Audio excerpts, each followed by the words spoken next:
Good morning. Celkon mobile సమర్పిస్తున్న business breakfast షోకి స్వాగతం. ఏషియన్ మార్కెట్స్ లో స్వల్ప నష్టాలు కనిపిస్తున్నాయి. లాస్ట్ నైట్ యుఎస్ మార్కెట్స్ కూడా నష్టాలతో ముగిశాయి. సో ఈ నేపథ్యంలో ఎస్ఎక్స్ నిఫ్టీ కూడా ఒక స్లైట్లీ నెగిటివ్ లేదా ఫ్లాట్ ఓపెనింగ్ ను ఇండికేట్ చేస్తుంది. సో వీక్ చైనీస్ డేటా ప్రధాన కారణం చెప్పుకోవచ్చు ఏషియన్ మార్కెట్ సబ్డ్యూడ్ ఉండడానికి. మ్యానుఫ్యాక్చరింగ్ డేటా వీక్ గా వచ్చింది అండ్ కమోడిటీస్ లో వీక్నెస్ కొనసాగుతోంది. గోల్డ్ 5.5 year లో దగ్గర ట్రేడ్ అవుతోంది. జూలైలో మనకు ఈ కమోడిటీ ప్రెషస్ మెటల్ 7% తగ్గడం చూసాం.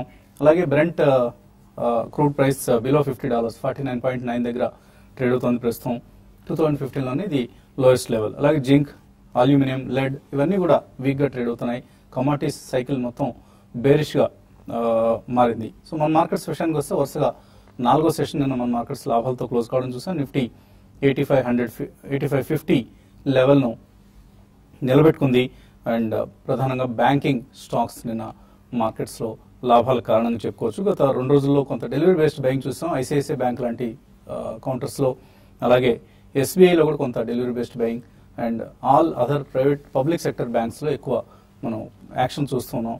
అండ్ ఇవాల్టి క్రెడిట్ పాలసీ నేపథ్యంలో ఇవాల్టి క్రెడిట్ పాలసీ కొంత ప్రాధాన్యత సంతరించుకుంది. ఎందుకంటే వడ్డీ రేట్లు బహుశా ఎటువంటి మార్పు ఉండకపోవచ్చు అని ఎక్కువ మంది ఊహిస్తున్నారు. కానీ ఒకళ్ళిద్దరు మూడీస్ లాంటి వాళ్ళు మేబీ 0.25% సర్ప్రైజ్ రేట్ కట్ ఉండొచ్చు అంటూ కూడా అభిప్రాయపడుతున్నారు. సో ఎవరు కరెక్ట్ అవుతారనేది మరి కొద్దిసేపట్లో మనకు 11 o'clockకి ఆర్బీఐ గవర్నర్ ప్రకటించే క్రెడిట్ పాలసీలో మనకు స్పష్టం కాబోతుంది. అయితే వడ్డీ రేట్ల పెంపు, వడ్డీ రేట్ల తగ్గింపు కంటే కూడా మార్కెట్స్ ను ఎక్కువగా ప్రభావితం చేయబోతోంది ఆర్బీఐ భవిష్యత్ పాత్ర ఎలా ఉండబోతోంది. సో ఫైనాన్స్ మినిస్ట్రీ ఎక్కువ రోల్ ప్లే చేస్తుందా, గవర్నమెంట్ ఎక్కువ రోల్ ప్లే చేస్తుందా వడ్డీ రేట్ల పెంపు తగ్గింపు ఇటువంటి అంశాలు, లేకపోతే ఆర్బీఐకే అటానమీ ఉంటుందా అన్నది కూడా ఇవాల్టి ఆర్బీఐ గవర్నర్ కామెంటరీలో ప్రెస్ కాన్ఫరెన్స్ లో మనకు అర్థమవుతుంది. అలాగే బ్యాంకింగ్ సెక్టర్ సంబంధించి నాన్ పెర్ఫార్మింగ్ లోన్స్ ప్రాబ్లమ్ ను ఏ విధంగా అడ్రస్ చేయబోతోంది ఆర్బీఐ. బ్యాంక్స్ రీక్యాపిటలైజేషన్ ఒకటే మార్గం కాదు. బ్యాంక్స్ ఫైనాన్షియల్ పొజిషన్ ని ఇంప్రూవ్ చేయడానికి ముందుగా దృష్టి సారించాల్సింది ఎన్పిఎల్స్, నాన్ పెర్ఫార్మింగ్ లోన్స్ ను రికవర్ చేసుకోవటం, స్టీల్ సెక్టర్ లాంటి ప్రాబ్లమాటిక్ సెక్టర్స్ నుంచి బ్యాంక్స్ ని ఎలా కాపాడుకోవాలి, ఇటువంటివన్నీ కూడా ఇవాళ ఆర్బీఐ పాలసీలో కొంత మనకు స్పష్టత వచ్చే అవకాశం ఉంది. అందువలన ఈసారి ఆర్బీఐ మానిటరీ పాలసీ కామెంటరీ కోసం అందరూ ఆసక్తిగా ఎదురు చూస్తున్నారు. బట్ ఈ అంశాలు పక్కన పెడితే మిడ్ అండ్ స్మాల్ క్యాప్స్ లో మాత్రం భారీ యాక్షన్ చూస్తున్నాం మనం. చాలా స్ట్రాంగ్ ప్రైస్ యాక్షన్ నిన్న మొన్న ఎస్పెషల్ లాస్ట్ 3-4 సెషన్స్ లో మనం చూసాం. జేపీ గ్రూప్ లాంటి స్టాక్స్ లో కూడా స్ట్రాంగ్ బయింగ్ రావడం చూసాం. రిటైల్ ఇన్వెస్టర్స్ అగ్రెసివ్ గా మార్కెట్ లోకి రావడం ఇందుకు ప్రధాన కారణం. ఎందుకంటే ఇన్స్టిట్యూషనల్ ఇన్వెస్టర్స్ అయితే ఇటువంటి పెన్నీ స్టాక్స్ లో ఇన్వెస్ట్ చేయరు. ఓన్లీ రిటైల్ ఇన్వెస్టర్సే ఇటువంటి స్టాక్స్ లో ఇన్వెస్ట్ చేస్తుంటారు. నేను కూడా మనం చూస్తే జయప్రకాష్ అసోసియేట్స్ 18% పెరిగింది, సన్ టీవీ 11% పెరిగింది, Mahindra CIE 13%, Trident, Suzlon energy ఇటువంటి స్టాక్స్ అన్ని చాలా స్ట్రాంగ్ గా ఉన్నాయి. అండ్ మిడ్ క్యాప్స్ లో ఆల్ టైమ్ హైస్ టచ్ చేస్తున్నాయి. Sanofi India, Welspun India, PC jewellers, FAG bearings, tube investments ఇటువంటివన్నీ కూడా. అలాగే బెస్ట్ 3-month రిటర్న్స్ మనం చూసుకుంటే జేఎంటీ ఆటో ఒక వెరీ లిటిల్ నోన్ అంటే అన్నోన్ కంపెనీ అని అనుకోవచ్చు మనం. 275% రిటర్న్ ఇచ్చింది లాస్ట్ 3 months లో. 121 రూపీస్ దగ్గర ట్రేడ్ అవుతుంది ప్రస్తుతం. నేను క్లోజ్ అయిన ప్రైస్ ఇది. రాజేష్ ఎక్స్పోర్ట్స్ 140% పెరిగింది. ఇండోకౌంట్ ఇండస్ట్రీస్ 107%, వెల్స్పన్ ఇండియా 93%, అలాగే ఎస్ఆర్ ఆయిల్ 87%. ఇటువంటి అన్యూజువల్ ప్రైస్ యాక్షన్ మనం చూస్తున్నాం మిడ్ అండ్ స్మాల్ క్యాప్స్ లో. సో చాలా కేర్ఫుల్ గా ఉండాలి. మిడ్ అండ్ స్మాల్ క్యాప్స్ ఏవి కనపడితే అవి పెరుగుతున్నాయి కదా అన్న ఉద్దేశంతో మాత్రం కొనకూడదు. నిజంగా ఏదైనా ఫండమెంటలీ కొంత స్టోరీ ఉందా, ఏదైనా స్ట్రెంగ్త్ ఉందా అన్నది గమనించి మాత్రమే మనం ఇటువంటి స్టాక్స్ లో ఎంటర్ కావాలి. అదర్వైజ్ తర్వాత విచారించి లాభం ఉండదు. అలాగే ఐపీఓస్ మార్కెట్ లోకి వచ్చేందుకు రంగం సిద్ధమవుతోంది. ఆగస్టు నెలలో 3 ఐపీఓస్ రాబోతున్నాయి. పవర్ మెక్ అనే కంపెనీ మన హైదరాబాద్ కి సంబంధించిన కంపెనీ, అలాగే పెనార్ ఇంజనీర్డ్ బిల్డింగ్ సిస్టమ్స్ కూడా త్వరలో పబ్లిక్ ఇష్యూకి వస్తుంది. ఇంకా డేట్స్ అనౌన్స్ చేయలేదు. అలాగే inter globe aviation, RINL, AGS transact, Lavasa corp, Dilip Buildcon, SH Kelkar, Navkar corp ఇటువంటి కంపెనీస్ అన్ని కూడా పబ్లిక్ ఇష్యూస్ కు వచ్చేందుకు సన్నద్ధం అవుతున్నాయి. సో కొంత మనీని క్వాలిటీ ఇష్యూస్ కోసం రిజర్వ్ చేసి పెట్టుకోండి. మిగతా డబ్బు మాత్రమే మనకు ఇతర స్క్రిప్ట్ బేస్డ్ బయింగ్ వాడుకోవచ్చు. అలాగే అఫ్ కోర్స్ బాలరాజు గారు ఉన్నారు కాబట్టి మ్యూచువల్ ఫండ్స్ గురించి కూడా మనం అనుకోవాలి. కొద్ది మనీ మ్యూచువల్ ఫండ్స్ కూడా కేటాయించుకోండి. సో అసెట్ అలొకేషన్ అంటాం. అటువంటి స్ట్రాటజీతో ముందుకు సాగాల్సిన అవసరం ఇది, సమయం ఇది. మార్కెట్స్ గురించి మాట్లాడేందుకు అనలిస్ట్ మనతో సిద్ధంగా ఉన్నారు. సో ఆర్బీఐ మానిటరీ పాలసీ వాళ్ళ మొత్తం ఈవెంట్ హైలైట్ కాబట్టి ఇవాళ హైలైట్ కాబట్టి ఎటువంటి అంచనాలు మార్కెట్స్ లో పాలసీ మీద ఉన్నాయి? Basically I think there is a mixed opinion అండి. అంటే కొంతమంది 0.25 basis points interest rate cut అనేది ఎక్స్పెక్ట్ చేస్తున్నారు. బట్ ఈవెన్ అదర్వైజ్ ఒకవేళ లేకపోయినా కానీ మీరు ఇప్పుడే మెన్షన్ చేసినట్టు the commentary is going to be more important అండి. And NPS how are they going to address the issue, especially metals and commodities crack అయినాయి రీసెంట్ టైమ్స్ లో. World wide there is absolutely a decimation అనమాట. And generally మనం చూసుకుంటే American markets లో almost about 20% plus market capitalization oil and energy sector ఉంది. And ఆ stocks భారీగా పడ్డం మనం చూసాం. సో ఈ కారణం మూలన ఐ థింక్ ఇక్కడ కూడా మనకి ఇంట్రెస్ట్ కట్ ఉన్నా లేకపోయినా కానీ మిడ్ అండ్ స్మాల్ క్యాప్స్ లో మాత్రం it's completely money is just pouring in to that counters అనేది చెప్పానండి. బట్ అదర్వైజ్ ఒకవేళ సర్ప్రైజ్ కట్ ఉంటే కనుక బ్యాంకింగ్ అండ్ ఫైనాన్షియల్స్ అనేది డెఫినెట్లీ కొద్దిగా positive sign and positive trajectory తీసుకునే అవకాశం ఎక్కువ కనిపిస్తుంది. ఎందుకంటే పోస్ట్ మాన్సూన్ మనకి కొద్దిగా ఎకానమీ కుదుట పడితే ఐ థింక్ డిమాండ్ పరంగా ఇంట్రెస్ట్ సెన్సిటివ్స్ కూడా మళ్ళీ నెక్స్ట్ మీట్ లో తప్పకుండా ఇంట్రెస్ట్ రేట్ కట్ అవుతుందనే ఊహాగానం ఎక్కువ కనిపిస్తుంది. కాబట్టి ఆటోమొబైల్స్, హౌసింగ్ లోన్స్ ఇటువంటివి definitely I think we should be buying in to such counters అని. ఎందుకంటే ఓవరాల్ గా రియల్ ఎస్టేట్ ప్రైసెస్ అనేది పడుతున్నాయి. అండ్ ఎస్పెషలీ మేజర్ సిటీస్ లో ఇన్వెంటరీ అనేది భారీగా పెరిగింది కాబట్టి ఐ థింక్ రేట్స్ తగ్గించడం అనేది builders definitely it's a given. So అటువంటిప్పుడు housing finance companies will do very well అండి. అండ్ బిల్డింగ్ మెటీరియల్ ప్రొడక్ట్స్ ఇది కాకుండా మనం సెక్టోరల్ థీమ్స్ గత 10-15 డేస్ లో స్ట్రాంగ్ ప్రైస్ యాక్షన్ చూసేది ఏంటంటే టెక్స్టైల్స్ ఒకటి, fine chemicals and speciality chemicals. So definitely overall గా మార్కెట్ మాత్రం వచ్చే 1 or 2 quarters అయిన తర్వాత భారీగా పుంజుకునే అవకాశం ఉంది. అండ్ ఈ రోజు కూడా మనకి ఐఎండి వాళ్ళు అండ్ స్కైమెట్ వీళ్ళు ఇద్దరు ఇచ్చిన కూడా 98% of LPA long period average ఉంటుందని అంటున్నారు. సో నెక్స్ట్ 1 or 2 weeks లో కొంచెం సదర్న్ పెనిన్సులర్ లో కనుక మాన్సూన్ కొంచెం స్ప్రెడ్ అయితే మాత్రం definitely I think that will also aid for the positive nature of the market. ఎందుకంటే పార్లమెంట్ మనం చూసాం it's a complete wash out అండి. So now people are also having some dubious or maybe scepticism about GST bill itself passing. So అది కూడా మనం పక్కకి పెడితే I think economy is going to be the key player in future and RBI's commentary today. But any opportunity in mid and small caps or even frontline stocks over the next 1 quarter, definitely మనం ఇందులో first price point లో మాత్రం తప్పకుండా invest చేయాలని చెప్తాను. Traders కి ఎటువంటి సలహా ఇస్తారు? ముందుగా 10 to 9:30 to 11 మధ్యలో క్రెడిట్ పాలసీకి ముందైతే కొన్ని స్టాక్స్ లో కొంత సెల్లింగ్ తీసుకోవచ్చు, తర్వాత బ్యాంకింగ్ స్టాక్స్ లో కూడా కొంత లాంగ్ తీసుకో చెప్తాను. బట్ ఏదైనా కూడా క్రెడిట్ పాలసీకి ముందే క్లోజ్ చేయమని చెప్తాను. మార్కెట్స్ మాత్రం ఓవరాల్ గా ట్రెండ్ పరంగా చెప్పాలంటే మాత్రం కొంచెం రేంజ్ బౌండ్ ఉండే అవకాశమే ఎక్కువ ఉంది. అయితే కొన్ని స్టాక్స్ కమాడిటీ బేస్డ్ స్టాక్స్ లో హైయర్ లెవెల్లో సెల్ చేసుకోవచ్చు, లైక్ ఇండాల్కో ఒకటి వీటిలో సెల్ చేయమంటాను.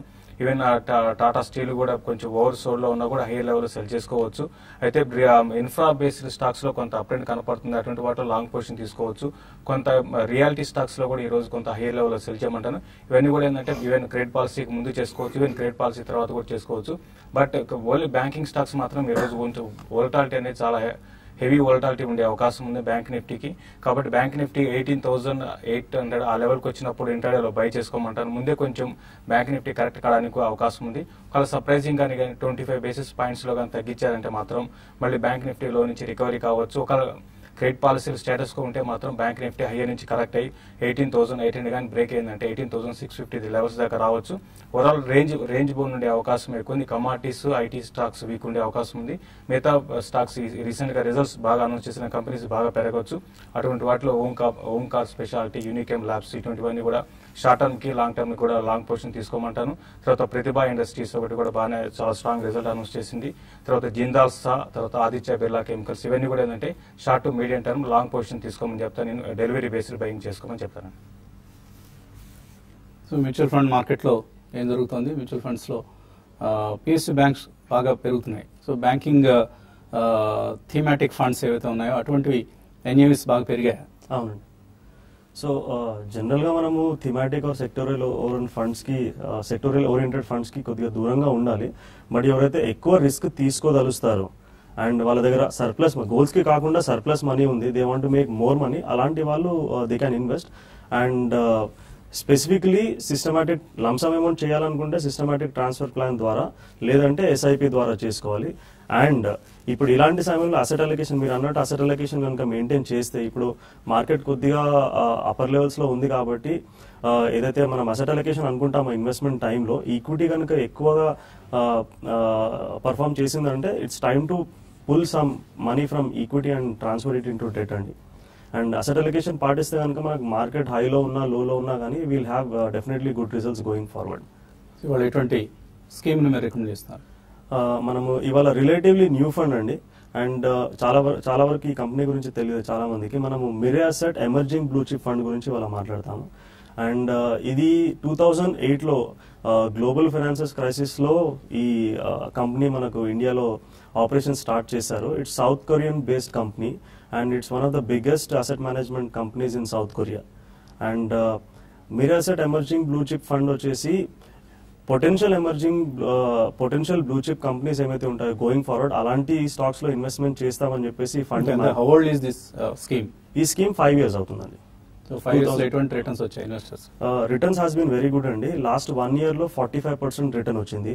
అండ్ లాస్ట్ 3 years లో 40.45 కంపౌండింగ్ రిటర్న్ వచ్చిందండి. లాస్ట్ 5 years లో 25% కంపౌండింగ్ రిటర్న్ వచ్చింది. దీన్ని బెంచ్ మార్క్ చేసుకుంటుంది ఇది సిఎన్ఎక్స్ మిడ్ క్యాప్ కి బెంచ్ మార్క్ అయిందండి. And even the last 5 years చూస్తే కనుక సిఎన్ఎక్స్ మిడ్ క్యాప్ 10% మనకు కంపౌండింగ్ రిటర్న్ ఇచ్చింది. But it has given 25% compounding return. So 15% alpha generation అయింది. సో రిలేటివ్లీ న్యూ ఫండ్ అయినప్పటికీ కూడా the performance has been very good in this. And ఈ fund వచ్చేసి market capitalization 100 crores కంటే ఏదైతే ఎక్కువ కంపెనీస్ ఉంటాయో అలాంటి కంపెనీస్ లోనే ఇన్వెస్ట్మెంట్ చేస్తుంది. And top 100 companies on basis of market capitalisation ఏమైతే ఉంటుందో అలాంటి కంపెనీస్ ని అవాయిడ్ చేస్తారు. అండ్ టాప్ సెక్టర్స్ వచ్చేసి financial, engineering, chemicals, health care and services. Top stock holdings వచ్చేసి Kotak Mahindra bank, HPCL, yes bank, Sundaram finance and ICICI bank. So ఈ మధ్య ఎక్కువ కాన్సన్ట్రేటెడ్ పోర్ట్ఫోలియోస్ తో కూడిన ఫండ్స్ ఎక్కువగా మార్కెట్లోకి రావడం, వాటికి ఆదరణ కూడా లభిస్తుండడం చూస్తున్నాం. Only 30 stocks, say Nifty or Sensex, ఇటువంటి స్టాక్స్ నే టార్గెట్ చేస్తూ ఐసిఐసిఐ ప్రుడెన్షియల్ లో కూడా మనకు ఫోకస్డ్ బ్లూ చిప్ ఉంది. అలాగే union KBC, Pramerica, Axis focused blue chip, ఇటువంటి స్కీమ్స్ కి ఎక్కువ ఆదరణ లభిస్తుందంటే వాటి స్మార్ట్ ఇన్వెస్టర్ బిజినెస్ స్టాండర్డ్ లో మారుతుంది. ఆసక్తి ఉన్న వాళ్ళు దీన్ని చదువుకోవచ్చు. స్వాగతం. ఓపెనింగ్ రిమార్క్స్ లో అనుకున్నాం మనం ఐపీఓస్ మార్కెట్స్ లో సందడి చేయబోతున్నాయని. హైదరాబాద్ కి చెందిన పవర్ మెక్ ఈ కంపెనీ ఐపీఓ త్వరలో కూడా కాదు, ఇన్ఫాక్ట్ డేట్ ఫైనలైజ్ చేశారు. August 7th అంటే గురువారమే ఓపెన్ అవుతోంది. 615 నుంచి 640 రూపాయల ప్రైస్ బ్యాండ్ లో షేర్లు ఆఫర్ చేస్తున్నారు. One of the strong companies from Hyderabad ఇది. ఈ company integrated power infrastructure services company. అంటే పవర్ కంపెనీస్ ఏవైతే ఉంటే వాటికి erection testing, boilers commissioning, turbines, generators లాంటివి ఇన్స్టాల్ చేయడం, బ్యాలెన్స్ ఆఫ్ ప్లాంట్ వర్క్స్, ఇటువంటి సివిల్ వర్క్స్, ఇటువంటివన్నీ చేస్తుంటుంది. చాలా స్ట్రాంగ్ కంపెనీగా మనం in fact last time business leader award కూడా త్రుటిలో మిస్ అయిన కంపెనీ ఇది. Otherwise it's one of the finest companies from Hyderabad. So price band జస్టిఫైడా కాదనేది మనం పూర్తి ఫండమెంటల్స్ పరిశీలించిన తర్వాత సలహా ఇచ్చే ప్రయత్నం చేద్దాం. కాలర్స్ లైన్ ఉన్నారు. భోపాల్ నుంచి ఫస్ట్ కాలర్ తులసి. హలో హలో, నమస్తే అండి. వసంత్ గారు, బాలయ్య గారితో మాట్లాడాలి. అడగండి. ఏదైనా స్టాక్ మనం సెలెక్ట్ చేసుకోవాలంటే ఇన్వెస్ట్మెంట్ పర్పస్ గురించి ఏమేమి ఫండమెంటల్స్ చూడాలి? ఏ స్టాక్ అయినా సరే మీడియం టర్మ్ అంటే 3-4 years కి స్టాక్ సెలెక్ట్ చేసుకోవాలంటే ఏ ఫండమెంటల్స్ చూసి సెలెక్ట్ చేసుకోవాలి? మీరు గతంలో ఇన్వెస్ట్ చేశారా మార్కెట్స్ లో? అంటే మ్యూచువల్ ఫండ్స్ లో చేశాం సార్. మ్యూచువల్ ఫండ్స్ లో మాత్రమే చేశారు. ఇప్పుడు నేరుగా స్టాక్స్ లో ఇన్వెస్ట్ చేద్దాం అనుకుంటున్నారు? అవును సార్. ఓకే అండి. యా, బేసికలీ దీనికి ఒక డిఫరెంట్ సెక్టర్స్ లో డిఫరెంట్ పారామీటర్స్ ఉంటాయండి. బట్ జనరలీ ఈపీఎస్ అనేది ఒకటి చూస్తాం మనం. ఎందుకంటే అసెట్ లైట్ కంపెనీస్ కి ఈపీఎస్ అండ్ పిఈ రేషియోస్, అంటే మనకి ఎఫ్ఎంసీజీ కంపెనీస్ కానివ్వండి, లేకపోతే ఫార్మస్యూటికల్ కంపెనీస్ కానివ్వండి, ఇటువంటి వాటికి పిఈ రేషియోస్ ఆర్ ఇంపార్టెంట్ అండి. అది ఈపీఎస్ మీద ఆధారపడి ఉంటుంది. అదే బ్యాంక్స్ అయితే మనం ప్రైస్ టు బుక్ వాల్యూ చూస్తాం. బుక్ వాల్యూలో మనకి gross non performing assets and net non performing assets, దాని బేస్ బట్టి మనం ప్రైస్ టు బుక్ వాల్యూ మనం ఒకటి తీసుకుంటాం. అలాగే మనం చూసుకుంటే ఇప్పుడు ఈవీ బై ఎబిటా అని అదొక చాలా ఫండమెంటల్ పారామీటర్ అండి. ఎప్పుడన్నా ఒక కంపెనీ ఒక 1 or 2 quarters కానీ 1 or 2 years సెక్టోరల్ కంపెనీస్ లో ఒక కమోడిటీ సైకిల్ పరంగా అది బాగా రాణించకపోతే అప్పుడు ఈవీ బై ఎబిటా అని మనం చూస్తున్నాం. ఎకనామిక్ వాల్యూ బై ఎబిటా ఎంత ఉంది, అసలు వాల్యూ పరంగా ఈ కంపెనీలో వాల్యూ ఉందా లేదా, గోయింగ్ బేసిక్ గా ఇవన్నీ ఆవిడ చాలా కొత్త కాబట్టి ఈ మూడు పారామీటర్స్ అండ్ ఈపీఎస్ రేషియో అండి and price to book value for financial companies ఈ రెండు. బట్ ఈవీ బై ఎబిటా ఈ మూడు parameters are very important for most of the companies. Okay, అలాగే మార్జిన్స్ కూడా పరిశీలించాలి. ఆపరేటింగ్ ప్రాఫిట్ మార్జిన్స్ ఎలా ఉన్నాయి, నెట్ ప్రాఫిట్ మార్జిన్స్ ఎలా ఉన్నాయి, కంపెనీ ఎటువంటి టాక్సేషన్ మెథడ్ అవలంబిస్తుంది, ఇవన్నీ చాలా పెద్ద సబ్జెక్ట్ అండి. మనం ఇలా 1 minute లో చెప్పగలిగే సబ్జెక్ట్ కాదు. మేబీ ఒక 1/2 hour ప్రోగ్రామ్ దీనికి కేటాయిస్తే మీకు అవగాహన వస్తుంది. అదర్వైజ్ ఏదో అలా జస్ట్ స్క్రేపింగ్ త్రూ అనమాట. నర్సాపురం నుంచి సూర్యబాబు లైన్ ఉన్నారు. హలో, అడగండి సూర్యబాబు. నమస్తే అండి బాలాగారు. అహ్మద్నగర్ ఫోర్జింగ్స్ యావరేజ్ 200 లో కొన్నామండి. అలాగే ఎస్ఎంఎల్ ఇష్యూ కూడా కొన్నామండి 15.30లో. అది రెండు హోల్డ్ చేయొచ్చా? ఇగాషి మోటార్స్ ప్రెసెంట్ రేట్ లో కొనొచ్చా? ఇగాషి రీసెంట్లీ చాలా స్ట్రాంగ్ పర్ఫార్మెన్స్ చేస్తున్నాం, ఇంక్లూడింగ్ ఎస్ఎంఎల్ ఇష్యూస్ కూడా అండి. అది ఐషర్ మోటార్స్ ఫోర్స్ ఇవన్నీ అయిన తర్వాత SML issues is also doing very well in the market. అంటే నిన్న కూడా ఆల్మోస్ట్ 1500 ప్లస్ ఆల్మోస్ట్ 1600 జోన్ కి వచ్చింది. So currently you can ride the wave and in these two companies. Ahmednagar Forgings fundamentally it's a strong company కానీ Amtech group కి చెందింది. So గతంలో వార్తలు వచ్చి ఇది కూడా అందులో విలీనం అవుతుందా కాదా అనేది ఇట్స్ ఎ క్వశ్చన్ మార్క్. అంటే రూమర్స్ చాలా వచ్చాయి కాబట్టి. సో ఫండమెంటలీ మంచి కంపెనీస్ మీరు సెలెక్ట్ చేసుకున్నా currently you can run the ride. తర్వాత కాలర్ నళిని విజయవాడ నుంచి. Hello hello hello, good morning అండి. గుడ్ మార్నింగ్, అడగండి. సార్ అది పిఎఫ్ఎస్ ఉన్నాయి సార్ స్టాక్ 2 quarters నుంచి ఇది నెగిటివ్ వస్తున్నాయి రిజల్ట్స్. ఇది హోల్డ్ చేయమంటారా, లాస్ బుక్ చేయమంటారా? ఇంకొకటి స్టెర్లైట్ టెక్నాలజీస్ ప్రెసెంట్ రేట్ లో బై చేయొచ్చు. మీరు ఏ రేట్లో కొన్నారు పిఎఫ్ఎస్? Sir 65 sir. 65 లో కొన్నారు పిఎఫ్ఎస్, హోల్డ్ చేయొచ్చా? పిఎఫ్ఎస్ మీరు అన్నది కరెక్ట్ అండి. కొన్ని రోజులుగా మనకి రిజల్ట్ బాగా ఉండలేదు, దానివల్ల ఏంటంటే స్టాక్ లో బాగా చూస్తున్నాం అప్ ట్రెండ్ అనేది ఉండలేదు. రీసెంట్ గా చూస్తే even mid cap and small cap లో మంచి అప్ ట్రెండ్ ఉన్నా కూడా ఉండలేదండి. కాబట్టి మీరు ఏంటంటే బెటర్ ఏంటంటే ర్యాలీస్ లో మీరు ఎగ్జిట్ కమ్మని చెప్తాను. స్టెర్లైట్ టెక్నాలజీ అయితే మీరు హోల్డ్ చేయండి. ఇది షార్ట్ టర్మ్ ట్రెండ్ చాలా అప్ ట్రెండ్ లో ఉంది. ఇది షార్ట్ టర్మ్ ట్రెండ్ ఇంకా ఈ అప్ ట్రెండ్ అనేది కొనసాగే అవకాశం ఉంది. మీరు షార్ట్ టర్మ్ కి లాంగ్ టర్మ్ కి స్టెర్లైట్ టెక్నాలజీ హోల్డ్ చేయమని చెప్తానండి. అలాగే ఈమెయిల్ సందేహాలు గమనిస్తే హెక్సావేర్ డిష్మన్ ఫార్మా కొందాం అనుకుంటున్నారు కుమారస్వామి, కొనుక్కోవచ్చా? ఐ థింక్ కొద్దిగా కరెక్షన్ గురించి వెయిట్ చేయడం అండి మంచిదండి. ఎందుకంటే డిష్మన్ ఫార్మా ఆల్మోస్ట్ అబౌట్ 140 నుంచి 200 దాకా చాలా ఫాస్ట్ గా పెరిగింది.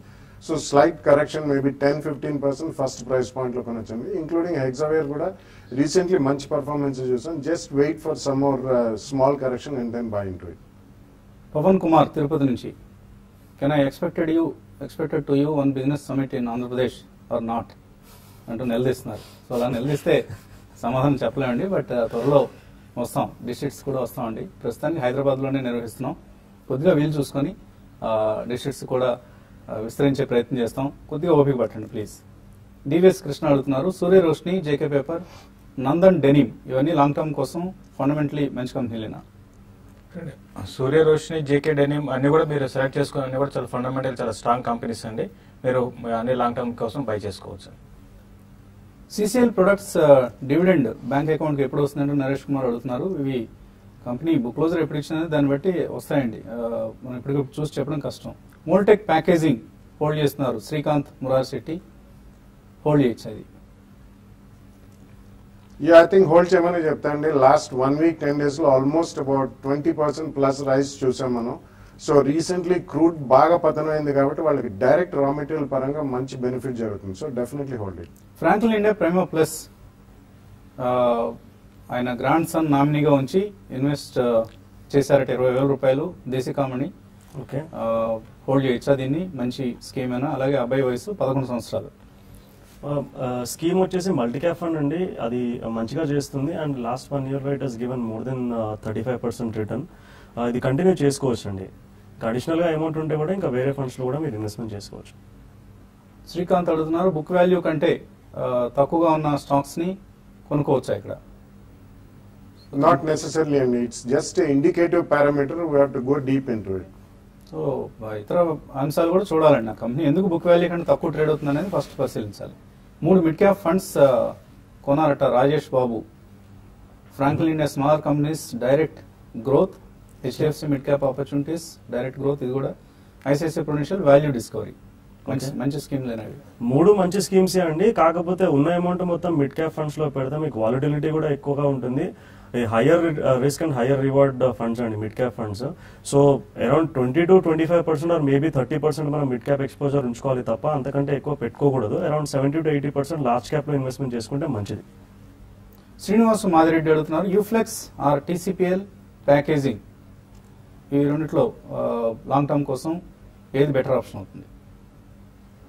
ఐ థింక్ రెండు డిఫరెంట్ సెగ్మెంట్స్ లో ఉన్నాయండి. బట్ క్రూడ్ పడ్డది కాబట్టి Uflex will be a huge beneficiary. వాళ్ళు బయోక్సిలీ ఓరియంటెడ్ పాలీప్రాపిలిన్ ఫిలిం చేస్తారు, where crude based raw material ఉంటుంది కాబట్టి they will do much better.